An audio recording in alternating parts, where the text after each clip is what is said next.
Muy buenas noches y bienvenidos a su programa En Contraste.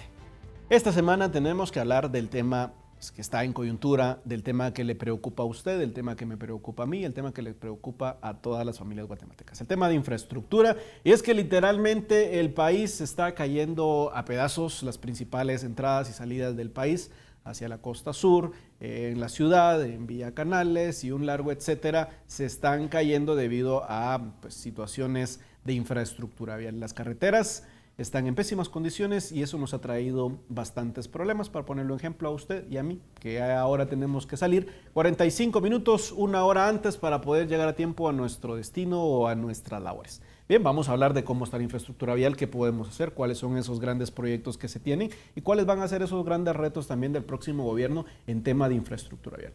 Para eso nos acompaña a Juan Carlos Zapata, al que tengo el gusto de presentar. Buenas noches, bienvenido. Buenas noches, Joseph. Muchas gracias por el espacio. Y nos acompaña también el licenciado Eddie Pérez. Eddie, bienvenido, un gustazo. Qué gusto, Joseph.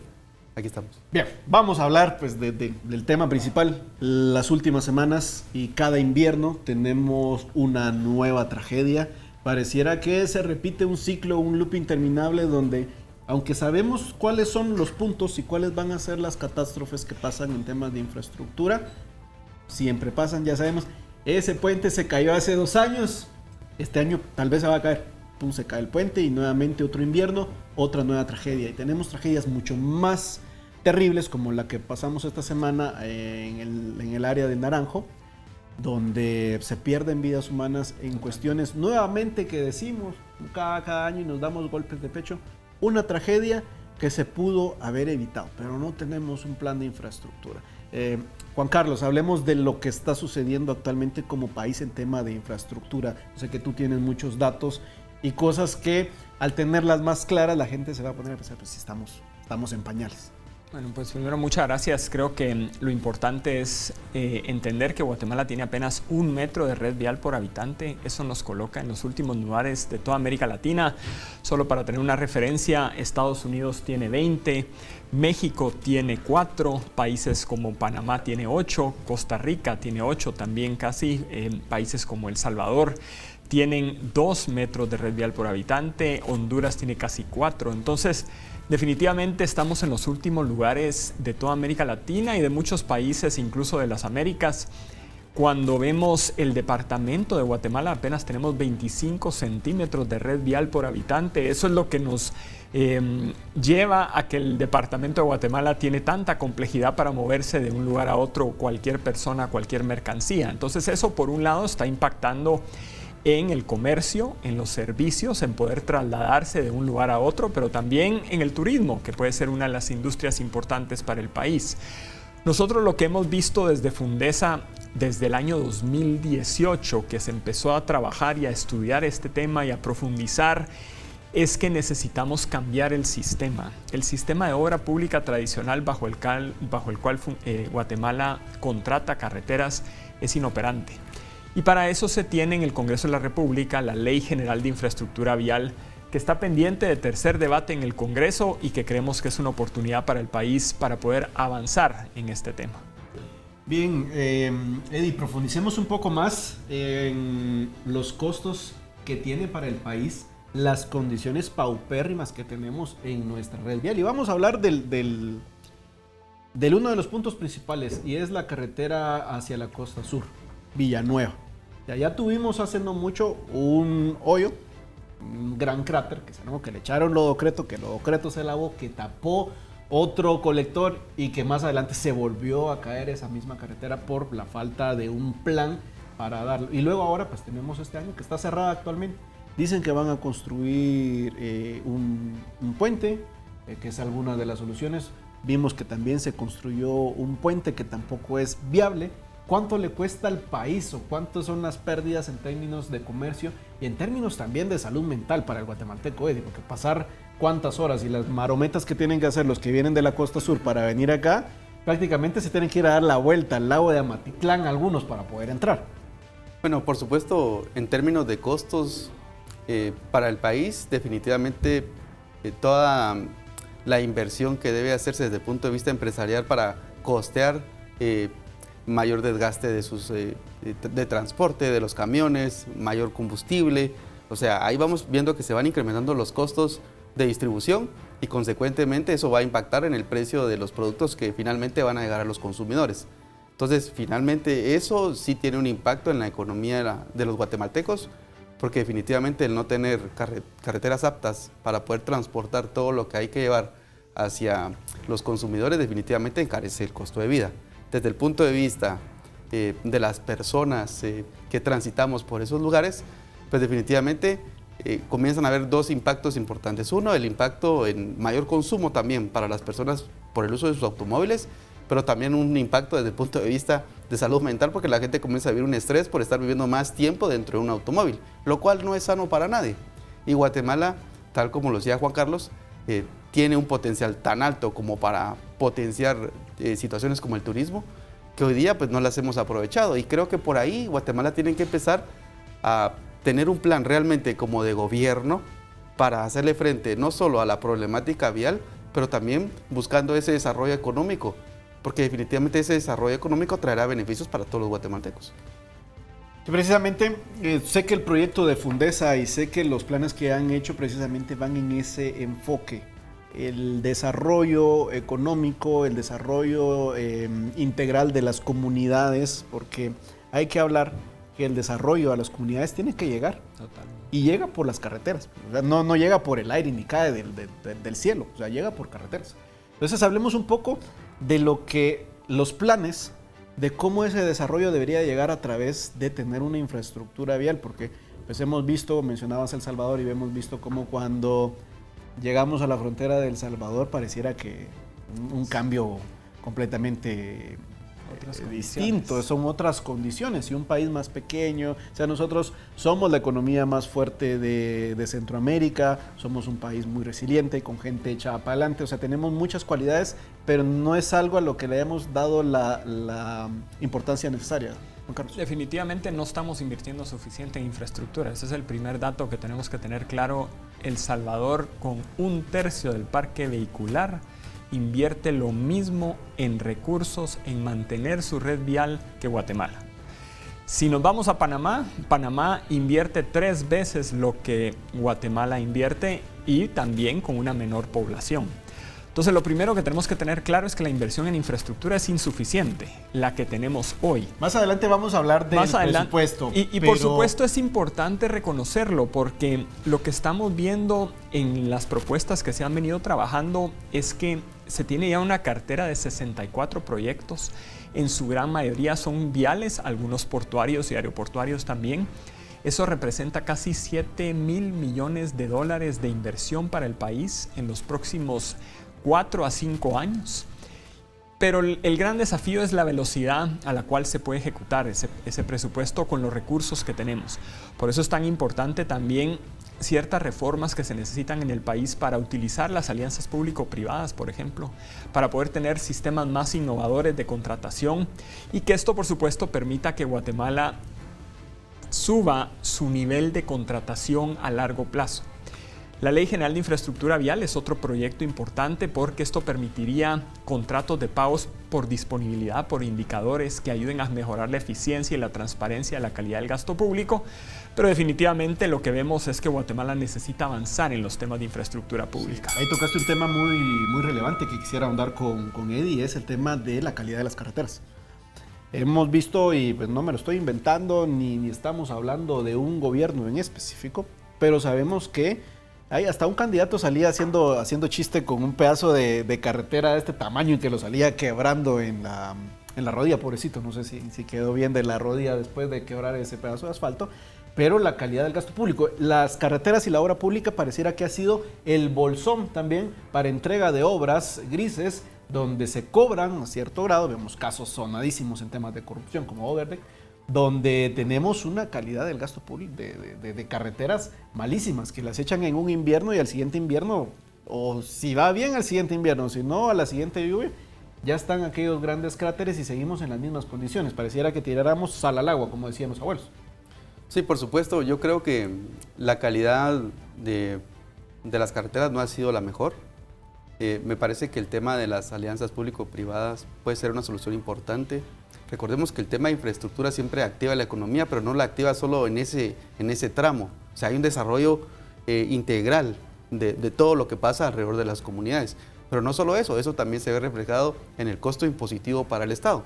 Porque si bien, por un lado, es un sacrificio del Estado hacer ese traslado de esos proyectos para que sean administrados por entidades privadas, también el Estado está recibiendo una cantidad de impuestos importante porque esa parte de la historia no se la cuentan a la población, y es que en cada proyecto los inversionistas tienen que poner el capital y tienen que contratar bienes y servicios y pagan impuestos. O sea, solo ahí el Estado está recibiendo de vuelta el 12% de una buena cantidad de toda la obra. Y si a eso le sumamos los impuestos sobre la renta, el impuesto del ISO, o sea, hay una cantidad importante de impuestos que regresan. Y luego, si a eso le sumamos la cantidad de empleos que se generan, también se empiezan a generar cuotas del Seguro Social. Ahí el Estado vuelve a recuperar prácticamente un 17-50%. Por supuesto que en estos temas de las alianzas público-privadas me parecen interesantes porque hay casos que hemos visto que han sido exitosos en Guatemala y que yo creo que Guatemala debería de continuar en esa tónica, de tratar de buscar, ya que el Estado no tiene todos los recursos, buscar esas alianzas público-privadas para poder lograr el éxito. Bien, vamos a hablar de las alianzas público-privadas, mi estimado Juan Carlos. Tenemos, por un lado, una carretera hasta hace poco que se pagaba peaje, que es la carretera Palín hacia Escuintla. Actualmente ya se terminó el peaje y vemos que sí ha cambiado mucho el tema de cómo se ha administrado y el tema de los resultados. Tenemos una nueva red de carreteras que conecta la parte sur de la ciudad, que es la VAS, que ha dado muy buenos resultados. Por otro lado, tenemos el famoso liberamiento de Chimaltenango, que se cae cada vez que alguien estornuda y pasa por ahí. Hablemos un poco de esa comparativa y de cómo las alianzas público-privadas han sido estigmatizadas y han sido satanizadas, como dirían algunos, para que la gente entienda un poco por dónde irían estos temas y estos proyectos. Hace poco, hace no mucho, fui a México y me trasladé de la Ciudad de México hacia uno de los estados cercanos en el norte, y había la opción de irse por el lado de peaje y era una belleza de carretera. Incluso la luna me iluminó todo el camino, es precioso. Pero en Guatemala solo soñamos con eso. Yo creo que es importante entender algunas diferencias. La vía alterna del sur es una carretera 100% privada. Entonces hay pocas carreteras con ese modelo. De hecho, Guatemala somos uno de los únicos países en el mundo donde eso existe. También se está construyendo ya una en Cuyutenango, que es la Ruta de las Flores, que esa pues está apenas iniciando construcción. Alianzas público-privadas bajo la ley actual no tenemos ninguna. La primera es la carretera Escuintla-Puerto Quetzal, que el contrato se aprobó en el Congreso apenas hace un par de años, duró 3 años en aprobarse ese contrato, y estará empezando la construcción en el momento en que el Estado guatemalteco acepte el estudio definitivo de ingeniería, que probablemente será a finales de este año. Esa sería la primer alianza público-privada en el país. Es el primer contrato que se hace por la ley de alianzas público-privadas. La de Palín era Lo que teníamos privada. era una concesión que se realizó hace 25 años, que fue la carretera Palín-Escuintla. Ese modelo, por supuesto, no dejó regalías, no dejó incentivos adicionales al Estado. La carretera Escuintla-Puerto Quetzal va a pagar después del año 6 en la operación más del 40% de regreso al Estado por cada vehículo que pase por la carretera. Ese va a ser un gran negocio para el Estado porque va a tener un ingreso, una regalía por los ingresos que se generen en esa carretera. Entonces es bien importante que el modelo de alianzas público-privadas continúe para puertos, para aeropuertos y que eso pueda fortalecer la infraestructura pública. Bien, muchos de los que se habla de esta nueva carretera que ya está aprobada y que va, es el tema de que la carretera supuestamente ya existe. Y digo supuestamente porque los que hemos pasado por ahí sabemos que es literalmente un atentado pasar por esa carretera porque está en pésimas condiciones y se va a una altura, a una velocidad muy alta y pues, no es que hayan baches, pero está literalmente quebrada. O sea, sale caro pues porque te puede costar hasta la vida. Lo que se dice es que esa carretera ya está y que la iniciativa sería crear una nueva carretera. No sé cómo ves ese tema o cómo sería esa parte, Eddie. Pues bueno, todo va dependiendo, ¿verdad? Porque vamos a ver, esa carretera que teníamos de Escuintla hacia el puerto, recordemos que esa nació con la concesión. O sea, la concesión originalmente que se dio Palín Escuintla para otorgarse ese proyecto. Era la construcción. O sea, ellos tenían que dar esa carretera, digamos, como parte del proyecto. Creo que Guatemala o el Estado de Guatemala realmente debería de negociar de una muy buena manera todas esas concesiones, porque son activos que le quedan al propio Estado. Y debería de negociar inclusive los mantenimientos, porque eso es parte del mismo ecosistema de una continuidad, de darle ese mantenimiento adecuado a las carreteras. Y no solo hablemos, cuando hablamos de infraestructura, yo me quisiera salir un poco, no solo hablar de carreteras. Cuando hablamos de infraestructura tenemos que hablar de hospitales, de escuelas, de todas las instituciones que son necesarias para que funcione también el Estado. Porque también las carreteras son importantísimas y hoy día tenemos un problema serio, pero también tenemos otros temas que no se han ido abordando en infraestructura. O sea, si hoy día revisamos la red hospitalaria guatemalteca, pues hoy solo tenemos 2 hospitales grandes en el país, pero ¿será que esos 2 hospitales son suficientes para la cantidad de población que hoy día tenemos? Seguramente no. ¿Y será que están equipados al 100% con todo lo que necesitan? Seguramente no. Entonces, también la infraestructura debe de ir ampliándose. Hablaron ustedes también del tema de puertos, de aeropuertos, y hoy día también tenemos un tema serio. Se puede hablar de temas de alianzas público-privadas en temas de puertos, aeropuertos, hospitales. Hay algunos proyectos que se podrían mejorar en este sentido. Juan Carlos, ¿cómo ves? ¿Cómo lo tomaría también la población? Es decir, todos sabemos que la red hospitalaria en el país está en trapos de cucaracha. Pues tenemos hospitales que son una vergüenza a nivel internacional, pero ahí estamos como guatemaltecos, es lo que tenemos. Y llevamos no sé cuántos años de no construir otro hospital, solo lo han prometido, pero ahí vemos también hay unos diputados ahí que creo que fue en el occidente de un tema del hospital que uno se queda asustado. Juan Carlos. Precisamente una de las reformas a la ley de alianzas público-privadas es permitir inversiones en educación, salud y agua, que hoy literalmente hay un artículo que lo prohíbe. Por eso es que no se pueden hacer APPs en hospitales o escuelas, porque simplemente está prohibido por la ley. Eso es una gran limitante, especialmente en un país como Guatemala, donde solo se invierte el 1.7% del PIB, cuando deberíamos estar invirtiendo el 6% en infraestructura, en obra pública, en inversión pública. Entonces, definitivamente Guatemala necesita más escuelas, necesitamos más hospitales, y el poder contar con una reforma que le permita al Estado guatemalteco invertir en estos sectores, que le permita también generar propuestas no solicitadas y poder también tener una cantidad de proyectos que no todos tengan que ir al Congreso. Si son proyectos que son autosuficientes, que se puedan aprobar directamente por la Agencia Nacional de Infraestructura Económica, que es la ANADIE, que es la agencia que regula las APPs, para que pueda avanzar en la construcción de más y mejores proyectos que el país tanto necesita. Esa es una de las principales reformas que se necesitan como país para poder tener más alianzas público-privadas.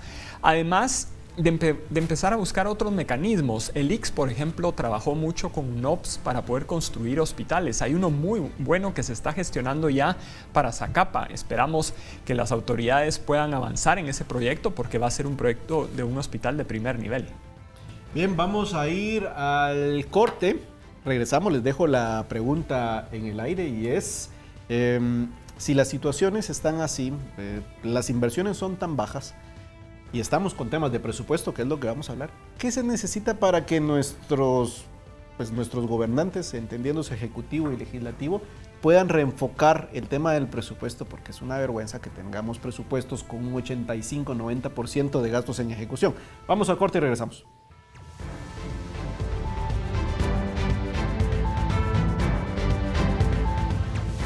Como usted ya sabe, el país se cae a pedazos. La gente en sus vehículos literalmente se la traga a la tierra, se pierden vidas en estas tragedias que parecen ridículas. Los ríos se desbordan, personas que viven en áreas donde no deberían de vivir porque son habitables, y los ríos se llevan una veintena de personas, entre ellos muchos niños, y tragedias como siempre que pudieron haberse evitado. El país literalmente se cae a pedazos. Antes del corte les dejaba la pregunta es, el país se cae a pedazos. Tenemos tantas tragedias. Tenemos un sinfín de indicadores que estamos mal. Sin embargo, vemos que el tema del presupuesto, le bajan el presupuesto a infraestructura, no hay un plan sobre estos temas, y tenemos ministerios con un 90-95% de su presupuesto que se va en funcionamiento y la ejecución es del 90-95%, o sea que el margen que se tiene de inversión es nula. Y no hemos visto ningún plan, no hemos visto ninguna acción de los últimos gobiernos en este sentido. Eddie, ¿qué se necesita para que reaccionemos como país? De que definitivamente vamos, o sea, Guatemala parece un queso suizo. Bueno, realmente lo que el país necesita es un plan maestro. Hemos visto ejemplos muy claros en Latinoamérica donde países se han sentado, todos los sectores han acordado hacer un plan de construcción de una nueva nación. Guatemala ha tenido esa dificultad de que definitivamente todos los sectores no se ponen de acuerdo. Y eso es una tragedia a nivel de país. Creo que Guatemala lo que necesita es unirse y reformular su plan de gobierno. Un plan de 10 años podría ser factible y dejarlo plasmado y realmente trabajar sobre ese plan. Hoy día realmente el presupuesto de la nación no da respuesta a toda la cantidad de necesidades que tiene el país como tal. Así que yo creo que esa reformulación es importante y habría que revisar y repensar todos los gastos de funcionamiento que se tienen, porque si hay excesos que no son necesarios, pues hay que empezarlos a eliminar y empezar a distribuir los fondos disponibles para aliviar las necesidades correspondientes. Yo asistí a varios foros y a varias ponencias de los candidatos presidenciales. Recuerdo uno del presidente electo Bernardo Arévalo, donde le preguntaban acerca de cómo iba a distribuir el gasto y los presupuestos. Y él decía que no iba a subir impuestos ni pues, con el presupuesto que teníamos alcanzaba, porque el dinero se iba en temas de corrupción. Le mencionaban también si iba en los primeros días a pasar un escáner para ver qué plazas estaban y qué plazas no estaban, quién sí iba a trabajar en el Estado y qué no, porque tenemos el Estado como una agencia de empleo. Y él decía que efectivamente iba a ser una auditoría de las instituciones para ver. Sin embargo, nos topamos con que ahora pues los representantes de Semilla y del nuevo gobierno pues piden que el presupuesto se aumente aún más, cuando ellos sistemáticamente como bancada se han opuesto a los últimos presupuestos, y uno de esas subidas de impuesto detonó en la quema, literalmente la quema del Congreso de la República. Juan Carlos, ¿cómo ves el tema del presupuesto y la eficiencia de ese gasto en cuanto a los retos que tiene el nuevo presidente Bernardo Arévalo? Yo creo que como país tenemos que tomar una decisión. O invertimos más desde la obra pública con todos los problemas y cuellos de botella que eso tiene, o empezamos a generarle mayor riesgo a la inversión a través de alianzas público-privadas, donde el riesgo se le traslada al privado. Lo que pasa es que ahorita todo el riesgo lo tiene el Estado, porque el Estado está generando con los impuestos la inversión pública y estamos dejándole muy poco espacio a la inversión privada para poder venir a invertir. Entonces, creo que el presupuesto que se está presentando está bastante razonable. Si más porcentaje se pudiera ir al Ministerio de Comunicaciones, creo que sería lo ideal, porque definitivamente no estamos invirtiendo suficiente como país, independientemente de la forma. Solo los recursos que estamos invirtiendo no son suficientes para el parque vehicular que tenemos, para la población que tenemos y las necesidades por el retraso que tenemos de casi 15 años de no invertir sistemáticamente en infraestructura. Bien. Lo que se dice también en la población es: hacer este tipo de alianzas no es quitarle responsabilidad al Estado, que ya lo debe hacer, pagamos impuestos, la gasolina pues está carísima y ahí va un poco de impuestos de circulación y un largo etcétera. ¿Cómo ves esa parte? Porque seguro has escuchado ese mismo malestar.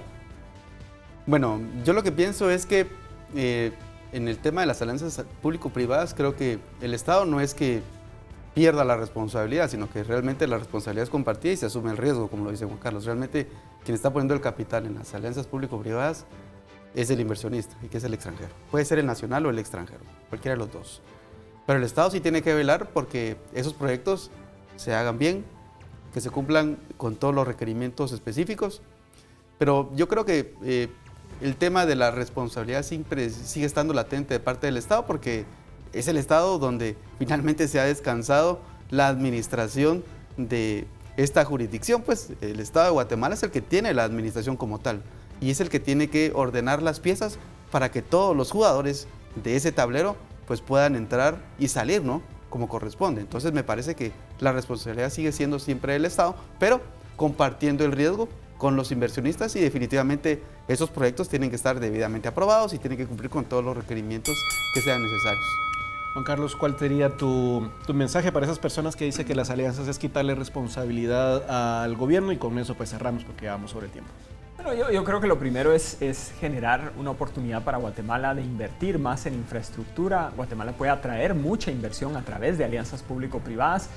Y como país estaríamos generando también una oportunidad para estar más interconectados, que es lo que realmente necesitamos como país. Lo que hemos visto en Guatemala es que, por un lado, no queremos aumentar el presupuesto, no queremos deuda pública, que esa podría ser otra opción. Hay préstamos del BID, del Banco Mundial, del BCIE. Entre los tres hay una cartera de proyectos de casi $1.000 millones que podrían ir directamente a préstamos y que se invirtieran en infraestructura. Esos tienen que pasar por el Congreso, por supuesto. Entonces, tenemos que tomar una decisión. O invertimos más de los impuestos, o generamos más deuda que después de todo modo la vamos a tener que pagar, o generamos las condiciones para que venga más inversión extranjera directa y que pueda invertir en infraestructura. Esas son las tres opciones que tenemos que decidir como país. Pues bien, ahí lo tiene usted. El país se cae a pedazos, hay soluciones, acá las analizamos, hay leyes que están en el Congreso, hay opciones y hay un gran costo para la población el tener en este estado las carreteras. Nos vemos el próximo jueves en punto de las 11 de la noche.